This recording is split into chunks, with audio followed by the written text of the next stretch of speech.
ये कहानी है जॉन नाम के मछुआरे की, जो हर रोज की तरह अपनी छोटी नाव लेकर समंदर में मछली पकड़ने निकलता है। लेकिन इस दिन कुछ अलग होता है।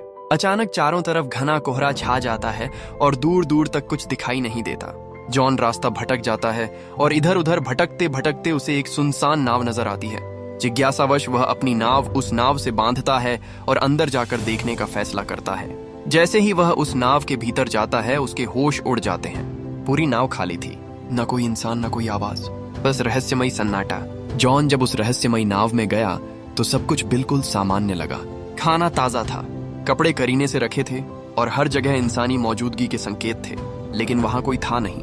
वह नाव को चालू करने की कोशिश करता है पर इंजन काम नहीं करता। इतने विशाल समुद्र में अकेली और खाली नाव देखकर जॉन हैरान रह जाता है। वह दूरबीन से चारों ओर देखने की कोशिश करता है, शायद कोई पास में हो, लेकिन घना कोहरा सब कुछ ढक चुका था। निराश होकर वह कंट्रोल रूम लौटता है और वहां पड़ा रेडियो ऑन करता है, मदद के लिए कोई संकेत भेजने के इरादे से। जॉन ने रेडियो पर संदेश भेजा, ये नाव समंदर में फंसी है, कोई सुन रहा हो तो जवाब दे। संदेश भेजने के बाद उसने सोचा कि अब अपनी छोटी नाव से लौट जाना चाहिए, लेकिन जब वह बाहर आया तो उसकी नाव वहां नहीं थी, जबकि उसने उसे अच्छे से बांधा था।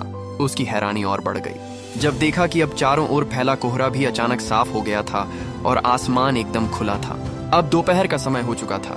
जॉन को समझ नहीं आया कि यह सब क्या हो रहा है। वापस लौटने का कोई और रास्ता ना देख वो उसी खाली जहाज पर लौट आया और नक्शे के सहारे रास्ता ढूंढने लगा। जॉन अब यह समझने की कोशिश करता है कि वह आखिर है कहाँ और अपने घर कैसे लौट सकता है। परेशानी यह थी कि उस रहस्यमयी नाव का इंजन खराब था। अगर उसे बचना था तो किसी भी हाल में इंजन को ठीक करना ही था। वह पूरे जहाज में टूल बॉक्स तलाशता है और कड़ी मेहनत के बाद इंजन ठीक कर लेता है। उसके लिए यह एक बड़ी राहत थी। अब नाव चालू हो चुकी थी और दिशा भी धीरे धीरे समझ आने लगी थी, लेकिन खतरा टला नहीं था। जॉन कंट्रोल रूम में जाकर फिर से रेडियो से संपर्क करता है, मगर इस बार भी कोई जवाब नहीं आता। सब कुछ अब भी रहस्य में डूबा था। फिर वह लड़का ऊपर आता है और उसे अचानक टॉयलेट जाना पड़ता है। कोई आसपास नहीं था तो वह सोचता है कि समंदर में ही कर लेता हूँ। जैसे ही वह किनारे जाता है, अचानक किसी ने पीछे से उसे धक्का दे दिया। वह सीधा पानी में गिरता है। हालत बेहद खतरनाक थी, लेकिन उसने रील को पकड़कर किसी तरह खुद को डूबने से बचा लिया। हवा और पानी का दबाव इतना ज्यादा था कि वापस नाव तक आना मुश्किल हो गया, मगर उसने हार नहीं मानी। हिम्मत जुटाई और धीरे धीरे रील के सहारे खुद को खींचते हुए फिर से नाव पर चढ़ाया। इस सब के बीच उसका काम पूरा नहीं हो पाया तो वह दोबारा टॉयलेट जाने लगा।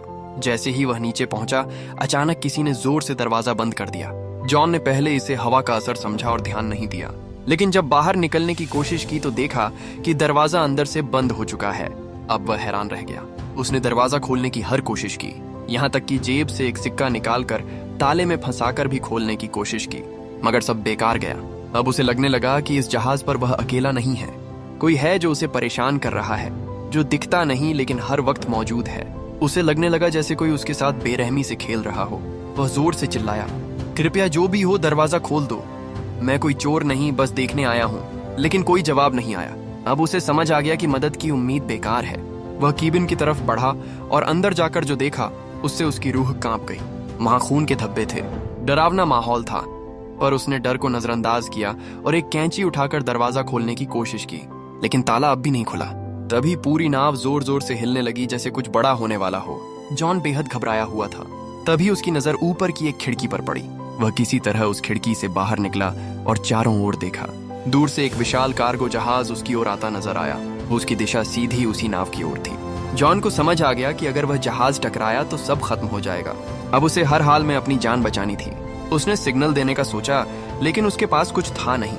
उसने तुरंत अपनी शर्ट उतारी और जोर जोर से लहराने लगा ताकि कार्गो जहाज का कोई उसे देख सके। लेकिन अफसोस, इतने प्रयास के बाद भी किसी की नजर उस पर नहीं पड़ी। अब जॉन को किसी भी हालत में अपनी जान बचानी थी। अगर उसकी नाव आगे बढ़ती रही तो कार्गो जहाज से टकराकर सब खत्म हो सकता था। तभी उसकी नजर खिड़की के पास लटकी एक रस्सी पर पड़ी। उसके दिमाग में तुरंत एक आइडिया आया, अगर वह इस रस्सी का इस्तेमाल करे तो शायद जहाज को रोक सके। उसने जल्दी से रस्सी बांधी और बाहर फेंकी ताकि नाव की गति रुक जाए, लेकिन हालात और बिगड़ गए। रस्सी इंजन के पंखे में फंस गई और खींचते हुए बाथरूम के अंदर आकर उसके गले में अटक गई। उसका दम घुटने लगा। मरने की कगार पर पहुंचकर उसने हिम्मत दिखाई और एक औजार से खुद को आजाद किया। उसकी गर्दन पूरी तरह लाल पड़ गई थी। वह लगभग मर ही गया था, पर आखिरी पल में खुद को बचा पाया। रस्सी इंजन में फंसी थी, जिससे जहाज की रफ्तार थम गई, मगर यह काफी नहीं था।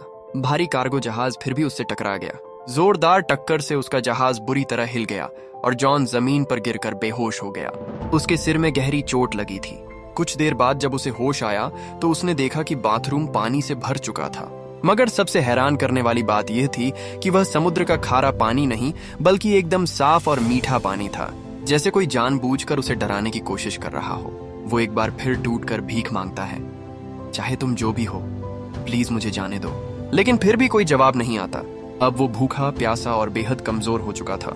जैसे तैसे उसने बाथरूम की शावर से पानी पिया, लेकिन जल्दी ही महसूस हुआ कि पानी खत्म हो गया है। फिर जब उसने सिंक से पानी पीना शुरू किया तो हैरान रह गया। अब वह पानी खारा हो चुका था। उसे तुरंत समझ आ गया कि नाव में कहीं छेद हो गया है और समुद्र का पानी अंदर आ रहा है। यह नाव अब ज्यादा देर नहीं टिकेगी। वह घबराकर दरवाजा खोलने की कोशिश करता है, लेकिन लगता है किसी ने उसे बाहर से बंद कर रखा है।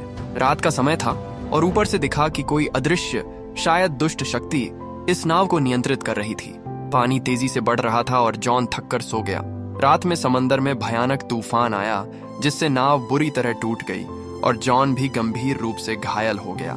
सुबह जब उसकी आंख खुली तो पानी सिर तक पहुंच चुका था, सिर्फ चेहरा बाहर था। अब उसे लगने लगा कि बस कुछ ही पल बचे हैं। तभी अचानक कहीं से क्लिक की हल्की आवाज सुनाई दी, जैसे कुछ खुला हो। जैसे ही जॉन ने हैंडल घुमाया, दरवाजा जोर की आवाज के साथ खुल गया। पानी का दबाव इतना ज्यादा था कि दरवाजा टूटकर नीचे गिर पड़ा और इसी तरह वह बाहर निकलने में कामयाब हुआ। बाहर निकलते ही वह सीधा नाव की छत पर गया ताकि ताजी हवा में सांस ले सके, क्योंकि नीचे ऑक्सीजन लगभग खत्म हो चुकी थी। अब उसे यकीन हो गया था कि कोई अदृश्य ताकत उसे हर हाल में सताना चाहती है। वह शारीरिक और मानसिक रूप से टूट चुका था और नीचे की तरफ पानी लगातार बढ़ता जा रहा था। उसे समझ आ गया कि अब नाव कभी भी डूब सकती है। जॉन ने तय कर लिया था अब वह इस जहाज पर नहीं रुकेगा। तभी उसे एक आइडिया आया। उसने जहाज से एयर बैग्स निकाले और टूटे हुए बाथरूम के दरवाजे को इस्तेमाल करके एक छोटा राफ्ट बना लिया।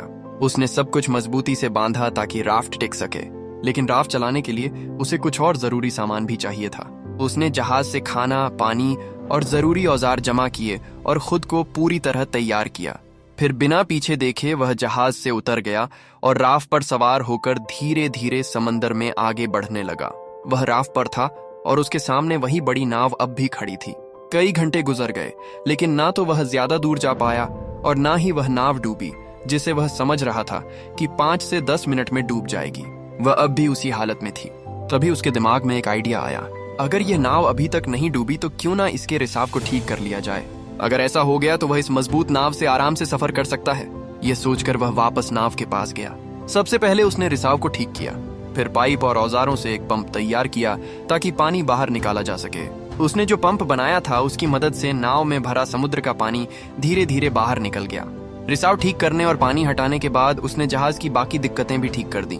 साथ ही उसने बाहर से भी मरम्मत की ताकि आगे सफर में कोई और परेशानी ना हो। काम खत्म होने के बाद उसने फिर से रेडियो से मदद मांगने की कोशिश की, लेकिन इस बार भी कोई जवाब नहीं आया। मायूस होकर वह वापस लौटा और नक्शा निकालकर एक बार फिर रास्ता समझने लगा। उसने नाव को आगे बढ़ाने की कोशिश की, लेकिन जैसे ही इंजन स्टार्ट किया, नाव बिल्कुल नहीं हिली, मानो फिर से उसे धोखा दे रही हो।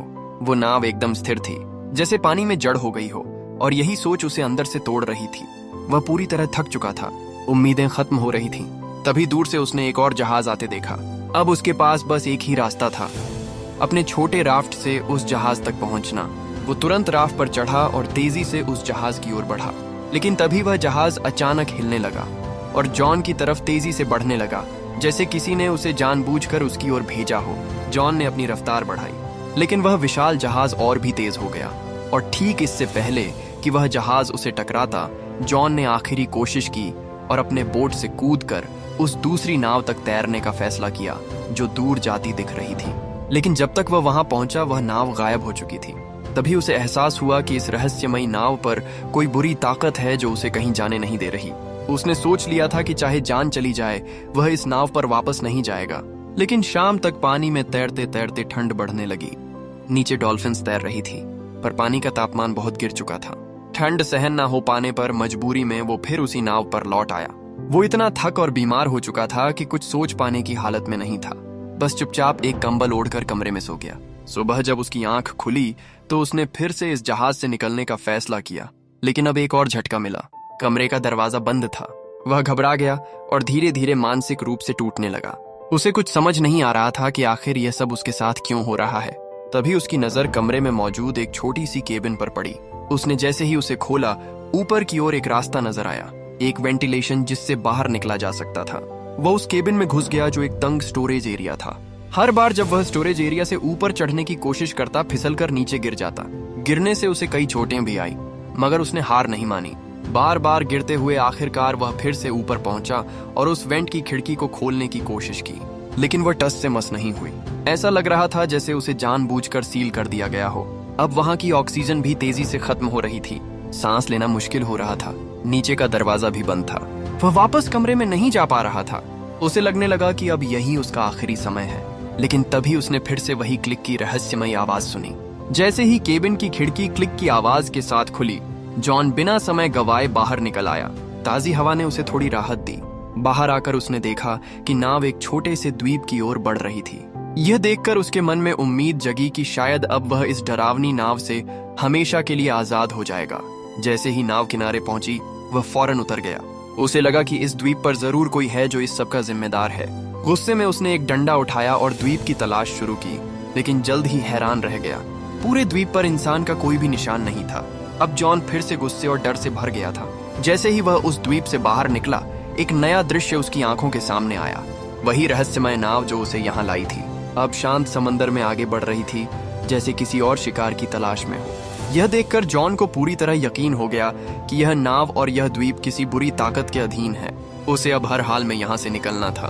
उसकी जिंदगी अब भी बाकी थी।